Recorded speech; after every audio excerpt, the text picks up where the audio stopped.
તમારા ઘરે કોઈ ડોલબેલ મારે, કોઈ બેલ મારે, પહેલો દરવાજો તમે ખોલો તો પહેલો પરિચય શું થાય? રૂપ પરિચય.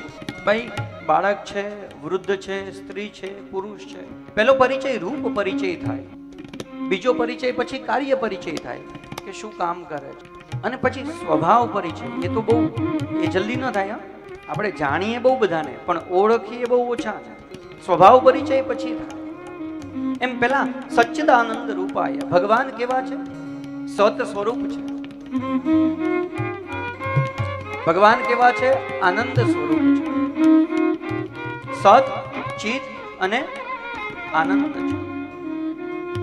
આ ભગવાન સત સ્વરૂપ છે તો આપણે પણ સત સ્વરૂપ છીએ. તો ફરક શું છે? બોલે ભગવાન જે છે એ નિત્ય સત્ય છે, આપણે પણ સત છીએ. ભગવાન પણ, તમે ખોટા થોડી છો, તમે સત છો એટલે તો આપણે અહીંયા બેઠા છીએ. પણ આપણે સત્ય કેવા છીએ? કોઈ 50 વર્ષનું સત્ય છે, કોઈ 70 વર્ષનું સત્ય છે, કોઈ 30 વર્ષનું સત્ય છે. પણ ભગવાન જે છે એ શું છે? અખંડ સત્ય છે, નિત્ય સત્ય છે, શાશ્વત સત્ય છે, અનાદિ સત્ય છે, સનાતન સત્ય છે. જે પૂર્વમાં હતા, જે અત્યારે છે અને પછી પણ હશે. આપણે પૂર્વમાં નહોતા, અત્યારે છીએ અને આગળ નહીં હોય, એ પાકી વસ્તુ છે. એટલા માટે આપણે સત્ય ખરું, પણ આપણે પૂર્ણ સત્ય નહીં. ઈશ્વર પૂર્ણ સત્ય છે. સત ચિત ચિત સ્વરૂપ છે અને ભગવાન આનંદ સ્વરૂપ છે. આપણે પણ આનંદ સ્વરૂપ છીએ, પણ એમાં પણ પાછું એ જ આપણો આનંદ ઉધારનો. ભગવાનનો આનંદ બહારથી. અચ્છા, બીજી વસ્તુ, આપણો આનંદ જે છે એ પદાર્થોથી આવે છે. ભગવાનનો આનંદ પદાર્થથી નથી આવતો, અખંડ આનંદ છે. કાર્ય શું કરે છે ભગવાન?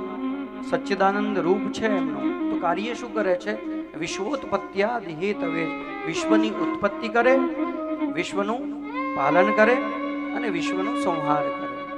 હવે ભગવાન ઉત્પત્તિ કરે એ તો શ્રેષ્ઠ વસ્તુ છે, પાલન કરે એ પણ શ્રેષ્ઠ વસ્તુ છે, પણ ભગવાન પાછા નષ્ટ પણ કરી દે. તમે કોઈકનું કામ સુધારો એ તો બેસ્ટ હોઈ શકે, પણ તમારે કોઈનું કામ બગાડો તો એ બેસ્ટ કેવી રીતે કહેવું? તો આ કેવી રીતે? તો ના, એમાં પણ ભગવાનની દયા છે. તમારી સાસુ અને એના સાસુ અત્યારે હજી જીવતા હોત તો તમે અહીંયા કથામાં બેઠા હોત કે એની સેવામાં બેસવું પડે? આપણા પિતા ના પિતાના પિતા હોય જો. એટલા માટે ભગવાનનું સર્જન પણ પ્રણામ યોગ્ય છે અને ભગવાનનું વિસર્જન પણ પ્રણામ યોગ્ય છે. તો ભગવાનનું કાર્ય છે વિશ્વની ઉત્પત્તિ, વિશ્વનું પાલન અને વિશ્વનો સમય થાય ત્યારે સંહાર કરે. હવે સ્વભાવ પરિચય છે. ભગવાનનો સ્વભાવ શું છે? તાપત્રય વિનાશાય, આપણા 3 દુઃખોને હરી લે છે. આ 3 દુઃખ એટલે જીવનની આધિ, વ્યાધિ અને ઉપાધિ. હવે આ આધિ, વ્યાધિ અને ઉપાધિ તમને બધાને જ ખબર છે. તો આયુષ્ય એક તો ટૂંકી છે. 2 સમયની કથા આપણે એક સમયમાં કરી દીધી, એટલે અહીંયાથી તો પ્રવાહ બધું તો ન લઈ શકાય. એટલે પછી અમુક તો પરીક્ષિત કથા આવે, પરીક્ષા કરવા વાળા. એટલે કોઈ કથા જો એમને ગમતી હોય કે એમની પસંદની ના આવી ને, મહારાજ બરાબર નથી, એમને નથી આવડતું ને વળી વખતે એને ન સાંભળી હોય એવી કઈ કથા આવે, હા મહારાજ બહુ વિદ્વાન છે. તો કથા જે છે, વક્તાઓ જે છે અને શ્રોતા, એ બંને કથા કહેવામાં તો કુશળતા જોઈએ જ તે, પણ કથા સાંભળવામાં પણ કુશળતા જોઈએ.